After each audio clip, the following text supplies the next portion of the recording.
The Q apocalypse. Humanity's reach into the stars met an unimaginable horror. The Q, godlike, advanced, and utterly merciless. The Q altered human DNA, transforming entire populations into grotesque forms for experiments and amusement. Entire planets were colonized and reshaped without conflict or resistance. Humanity didn't just lose, it became a plaything for an indifferent, superior species. Knowledge, history, and civilization were erased. Generations forgot what it meant to be human. Even the most impressive spacefaring achievements meant nothing in the face of the Q's superior intellect and cruelty. It's an apocalypse not of fire or disease, but of total domination and subjugation, spanning millions of years.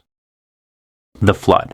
Flood is one of the most terrifying apocalypses in science fiction. Originally, the Precursors, an ancient and godlike race, created life across the galaxy, including humans and the Forerunners. After a betrayal, most Precursors were destroyed. The survivors transformed into a powder meant to recreate themselves, but corruption birthed the Flood, a parasitic force capable of assimilating any organic life form. At first, they appear as minor infestations on distant planets, but soon, entire civilizations fall. The Flood mutates its victims into horrific combat forms, rapidly adapting to overcome even the most advanced defenses. Entire armies are consumed. An intelligent strategy emerges from what seemed like mindless horror. In desperation, the Forerunners deploy the Halo Array, a network of superweapons designed to eradicate all life capable of being infected. Civilization itself is sacrificed to stop the Flood, yet even after this ultimate destruction, the Flood persists, waiting silently in the shadows, proving that some horrors can never be truly destroyed.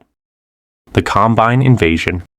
Humanity fell in just 7 hours. The Combine, an interdimensional empire, arrived after a dimensional experiment gone wrong. Scientists at Black Mesa opened a rift to another world called Zen, unleashing alien creatures that slaughtered the staff. That signal drew the attention of the Combine, a civilization that has consumed countless worlds. When they arrived, humans had no chance. Entire cities were conquered in hours. The Combine enslaved the population, experimented on them, and reshaped them into grotesque hybrids, part machine, part human. Others were turned into mindless laborers, stripped of identity, free will, or hope. Reproduction was blocked, culture erased, and freedom destroyed. Humanity's defeat was complete, leaving a world under alien control. The Combine are still in power, a reminder of how quickly civilization can crumble when forces beyond comprehension strike.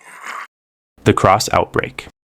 It starts with a simple mark, a red cross appearing on a person's face. But what follows is far from simple. Those infected, known as the Crossed, transform into sadistic, sexually obsessed monsters devoid of empathy. Unlike ordinary zombies, the Crossed retain intelligence. They can plan attacks, communicate with each other, and manipulate humans. Surviving this apocalypse isn't about strength or weapons. It's about strategy, luck, and sheer nerve. Humans are hunted relentlessly, forced into impossible situations. Communities crumble as trust becomes a dangerous liability. Some survivors turn on each other, committing acts even worse than the Crossed could imagine. The comics depict a world without heroes. There are no safe zones, no cures, no salvation. If you encounter the Crossed, your chances of survival are slim. Every step could be your last. Every decision a deadly gamble. It's a nightmare where society collapses under its own worst instincts and the line between monster and human blurs.